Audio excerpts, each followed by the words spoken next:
సాహిత్యాల విషయంలో కూడా కొంచెం ట్రెడిషనల్గా ఉండే ఇళ్లలో ఈ సాహిత్యం పాడద్దు పాడించద్దు అని కూడా కొన్ని ఆంక్షలను చెప్పను, కానీ కొన్ని నియమాలు ఉంటాయి. సో ఆ నియమాలు అంటే ఉదాహరణకి రొమాంటిక్ డ్యూయట్స్ ఒక దశకంలో అయితే బాగా సాహిత్యాలు కొద్దిగా శృతి మించి కూడా మనం ఉన్నాయి, ఎప్పుడూ ఉన్నాయండి.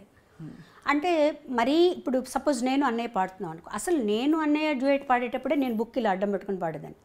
నాకు మొహమాటంగా ఉండేది చాలా.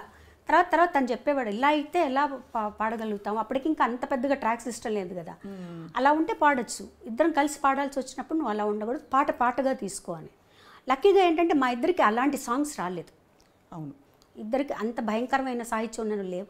ఒకవేళ 1-2 వచ్చినా కూడా తను ఏం చెప్పాడంటే మీ ఇద్దరం పాడడం, ఇది మీరు వేరే వాళ్ళ చేత పాడించేసే అని చెప్పేసేవారండి. అబ్బా, అసలు మీ ఇద్దరం తను పాడదు, మీరు వేరే ఇంకెవరి చేతన్నా పాడించుకోండి అని చెప్పేసేవారు అనమాట.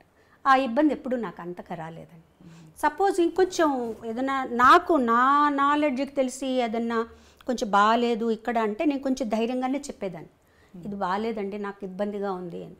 అప్పుడు కొంచెం మన మాటను కూడా వినేవాళ్ళండి.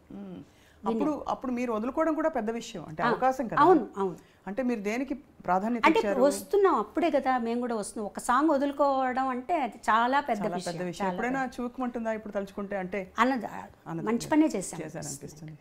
చాలా గొప్ప విషయం అండి. నా కళ్ళలో నీళ్ళు వస్తున్నాయి మీరు చెప్తుంటే. ఎందుకంటే నాకు ఎప్పుడు మీలో ఒక గుణం, ఇది వ్యక్తిగతం అయితే ఏమనుకోకండి, కానీ అన్నయ్య గీసిన గీత నేను దాటకూడదు, అన్నయ్యకి తగ్గట్టుగా నేను ఉండాలి, అమ్మ నాన్నకి తగ్గట్టు ఉండాలనే ఆ చక్కదనం మీలో కనిపిస్తుంది. అంటే అన్నయ్య కూడా ఎప్పుడు కూడా నువ్వు ఇలా ఉండాలని ఎప్పుడు చెప్పలేదండి. తన్ని చూసే మనకు అర్థమైపోతుంది. తన ఒక్క చూపుతో ఇది నచ్చింది నచ్చలేదు అని తను మనం గమనించి చెప్పేసేయచ్చు. మన బిహేవియర్ ఎలా ఉన్నప్పుడు తను ఒక చూపు చూశాడంటే సేమ్ మా మదర్ అనమాట. ఓకే, అర్థమైపోతుంది తనకు నచ్చలేదు, తనకు నచ్చినట్టు మనం ఉండాలి. అంటే చాలామంది అంటారు, అంటే మీ ఇండివిజువాలిటీని వదులుకోవడం కదండి అది. బాలుగారు చెప్పినట్టే మీరు ఉండాలి, ఆయన పద్ధతిలోనే మీరు ఉండాలి. అంటే నేనేం నష్టపోలేదు కదండి, నేనేమి నష్టపోలేదు. నేను ఫీల్ అయితే నాకు స్వాతంత్రం లేదు, నేను ఇలా ఉండాలి అలా ఉండాలనుకుంటున్నాను, అలా వెళ్ళాలనుకుంటున్నాను అంటే అప్పుడు నేను బాధపడచ్చు.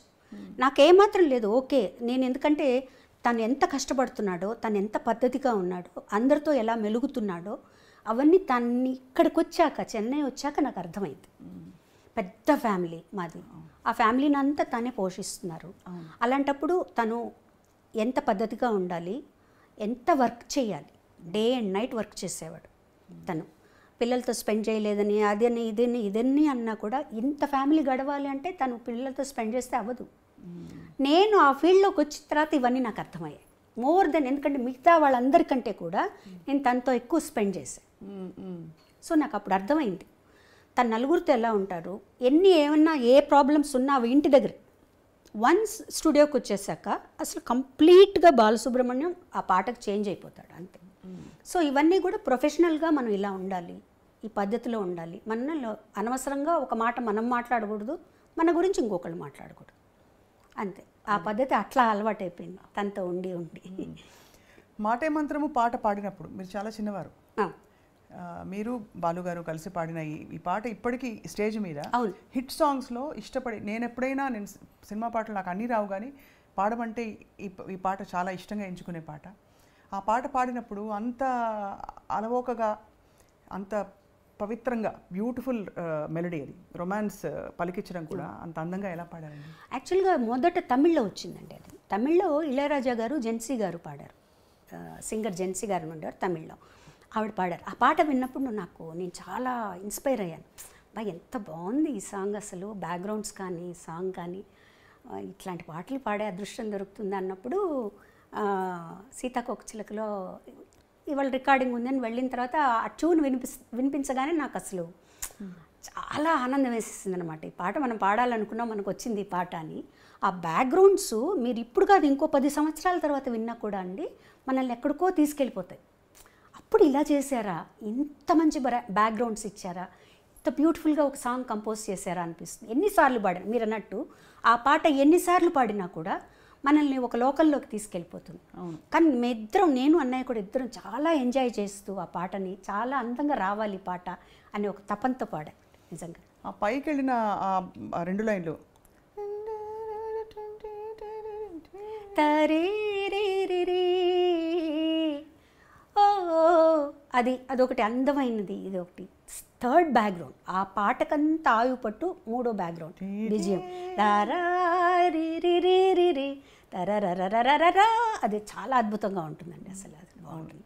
దాని తర్వాత వచ్చే వైలిన్ బిట్టు అది కూడా అద్భుతంగా ఉంటుంది, చాలా బాగుంటుంది. నిజంగా ఎంజాయ్ చేస్తూ పాడాం. అది పెద్ద పీస్ ఆర్కెస్ట్రా, ఆర్కెస్ట్రా లైవ్, మళ్ళీ లైవ్లో చేసి అంతా లైవ్. బాబోయ్, అసలు మళ్ళీ మీరు చూడండి, నాకు అంటే అంత లైవ్తో పాడడం, పక్కన అందులో ఒక దిగ్గజం. అవును, ఎస్పి బాలు గారు. ఎంత అన్నయ్య అయితే కూడా అదే బాలుగారి కంటే కూడా అన్నయ్యగానే భయం ఎక్కువ అనమాట. ఎందుకంటే తను ఎలా పాడతాడు, తన క్యాలిబర్ ఏంటో అన్నీ తెలుసు నాకు కదా. పాటని ఇలా నేర్చుకొని పాడేస్తాడు తను. సో కనీసం మనం 50% పాడాలి తనకి మ్యాచ్ అవ్వాలంటే అనమాట. సో ఆ పాట తనతో పాడడం అనేది చాలా చాలా చాలా అదృష్టం అని చెప్పాలంటే నిజంగా. సో తర్వాత మీరు కూచిపూడి ఆర్ట్స్ అకాడమీలో వసంత గారు మాత్రమే నేర్చుకున్నారా? మీరు డాన్స్ చేశారా? వసంత గారు మట్టుగా నేర్చుకున్నారండి. నేను భరతనాట్యం నేర్చుకున్నాను. మీరు భరతనాట్యం నేర్చుకున్నారు? అది కూడా ఎలా అయిందంటే, నేను భరతనాట్యం నేర్చుకోలేదు. పాప పల్లవి నేర్చుకునేది భరతనాట్యం ఇంట్లో. మాస్టర్ ఇంటికి వచ్చేవారు. నేను మధ్యాహ్నం రికార్డింగ్ బ్రేక్ అయ్యి భోజనానికి వచ్చినప్పుడు ఆయన కూర్చొని ఉండేవారు. ఆ పాప ఒకరోజు తలనొప్పని, ఒకరోజు కాలు నొప్పని ఏదో ఒకటి చెప్పేది. వాళ్ళ స్కూల్లో టైర్డ్గా ఉందనో, ఆదివారం ఇవన్నో. అప్పుడు పాప ఆయన చూస్తే జాలేసి, నాకు ఊరికే చెప్పండి సార్, మీరు ఊరికే కూర్చోన్నారు కదా, నాకు చెప్పండి అని. అలా అలా అలా నేను నేర్చుకుని ఆయన అన్నయ్యతో చెప్పారు, ఆవిడ నా చేత అరంగేట్రం అంతవరకు వస్తుందని కూడా నాకు తెలియదు అసలు. తర్వాత ఇంట్లోకి ఎవరు ఎక్స్పెక్ట్ చేయాలి అరంగేట్రం చేసే లెవెల్కి డాన్స్ చేస్తామని. తర్వాత అరంగేట్రం చేయిద్దామండి అన్నారు. అంటే అన్నయ్య అన్నారు, నాకు తెలిసి తను ఎలా చేస్తుందో నాకు తెలియదండి, అంటే ముందు గజ్జె పూజ చేస్తారు కదా, అది చేద్దాము అని చిదంబరంలో టెంపుల్లో చేసాం గజ్జె పూజ. అప్పుడు అన్నయ్యకి కాన్ఫిడెన్స్ వచ్చింది. ఆ తర్వాత అరంగేట్రం ఏమన్నారు అప్పుడు చూసి మీ డాన్స్? చాలా నేను ఎక్స్పెక్ట్ చేయలేదు అసలు నువ్వు డాన్స్ చేస్తావని. ఇలా ఎవరికీ తెలియదు ఇంట్లో, ఊరికే ఆయన చెప్పేవి నేర్చుకునేవాళ్ళు, నా పాడికి నేను చేసుకుంటూ ఉండేదాన్ని. అది అయిన తర్వాత నేను 2-3 ప్రోగ్రామ్స్ కూడా చేశాను. ICF ఇంటర్గల్ కోచ్ ఫ్యాక్టరీ వాళ్ళకి, తర్వాత కళాసాగర్ వాళ్ళకి చేశాను. కాకపోతే ఏంటంటే డాన్సు, పాట డాన్స్ 2 ఎంచుకోవాలంటే ఒకటే ఎంచుకోవాలంటే బాగా స్టామినా కావాలి డాన్స్కి. తర్వాత స్వెట్ విపరీతంగా పోతుంది మీకు. అవును, గొంతు బాగా కొంచెం దెబ్బతింటుందని నేను చెప్పను, మనకు సహకరించదు. అది బాలమురళి గారు, చిట్టిబాబు గారు ఇద్దరు చెప్పారు నాకు. అంటే పాట వదులుకుని డాన్స్ చేయొద్దు అలా చెప్పారా డైరెక్ట్? అంటే నువ్వు ఆలోచించుకో, నువ్వు డాన్స్ చేస్తూ ఉన్నావంటే పాడలేవు. అంటే నేను అనుకున్నాను అనమాట, నాకు పాట మించి వేరే ఏమీ లేదు కదా. కానీ నేను ఆ పాపం మా మాస్టర్ గారు అయితే ఇంత నేర్చుకొని 2 ప్రోగ్రాంలు చేసి వదిలిపెట్టకమ్మా అని కూడా అన్నారు.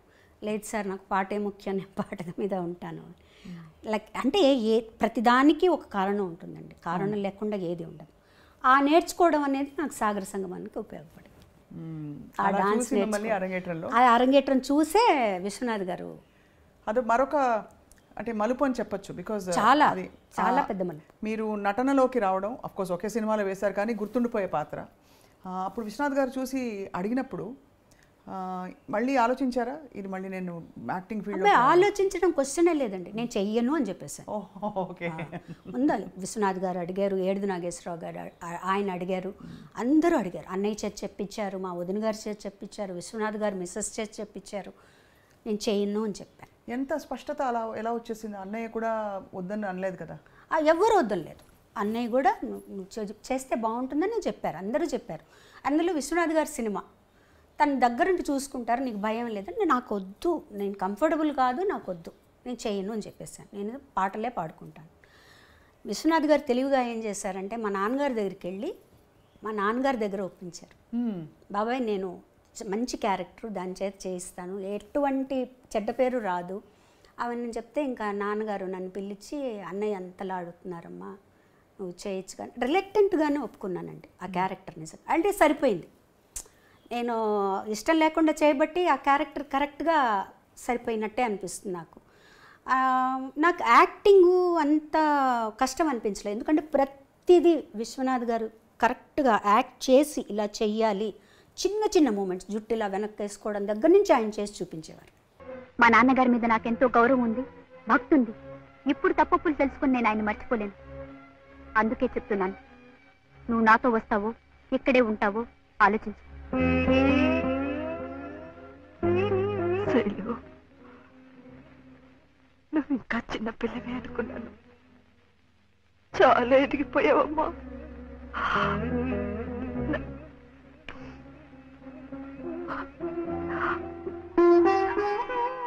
నన్ను వదిలి వెళ్ళిపోతావా? మన ఇంటి గౌరవం మనల్ని వదిలి వెళ్ళిపోయే ముందు నేనే నా జాగ్రత్త పడ్డం మంచిది. అందుకే ఇప్పటికీ మించిపోయింది లేదు. ఎవరిని కావాలనుకుంటున్నావో ఆలోచించుకో. కానీ అయినా మీరు అలా పట్టేసి, ఎందుకంటే ఆ పాత్రలో మీకోసమే ఆ పాత్ర అల్లినట్టు అనిపిస్తుంది. అది మనకి విశ్వనాథ్ గారిలో ఉందండి. అది అదే నేను చేసిన ఒక్క సినిమా కాబట్టి నాకు అనిపిస్తుంది ఆయనలో ఉంది అది. అంటే అఫ్కోర్స్ మనలో కూడా ఆ జీల్ రావాలి, చెయ్యాలి అని ఆయన చేస్తుంటే మనకు ఆటోమేటిక్గా వచ్చేస్తుంది. తర్వాత ఫస్ట్ నేను భయపడింది ఏంటంటే కమల్ హాసన్ గారు ముందర చేయాలి. ఇది శాస్త్రీయ నృత్యమా కాదా? ఏ సాంప్రదాయం? ఎన్ని సంప్రదాయాలు ఉన్నాయో కూడా తెలుసా నీకు? దీన్ని భరతనాట్యం అంటారు.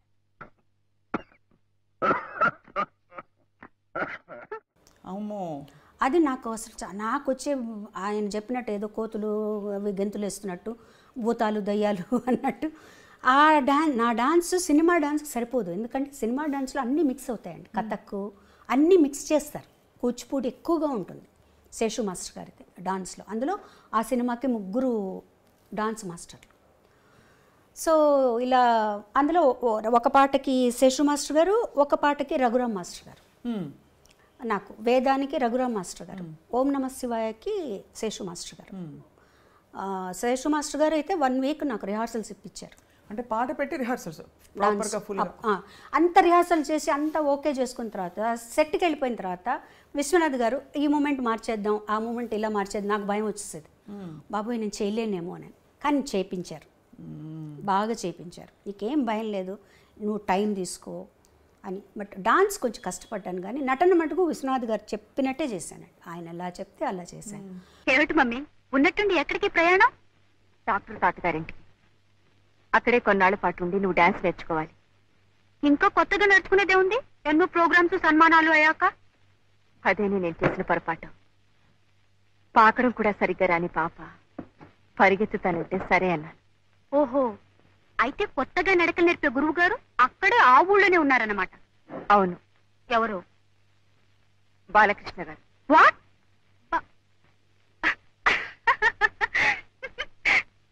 Are you joking? నీతో వేళకొడలేమిటి? కానీ టైమింగ్. నో, నన్ను గురించి అంత చండాలంగా రాసిన తర్వాత నేను వాడి దగ్గర శైలు, బాలకృష్ణ గారు నీకు గురువు గారు.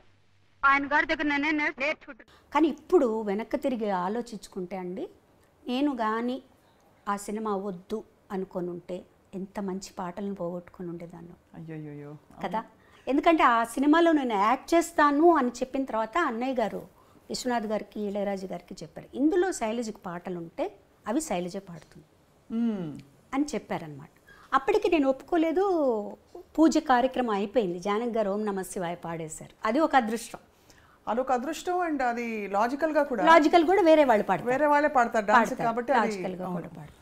ఆ తర్వాత రాజా గారు ఏమన్నారంటే ఒక్క సాంగ్ తనకు వస్తుంది, అది తను పాడుతుంది, ఇంకో మంచి పాటలు కూడా ఉన్నాయి, తన చేతి పాడిద్దామని నాద వినోదము, వేవేల గోపెమ్మల వేదం. Beautiful song. Beautiful song.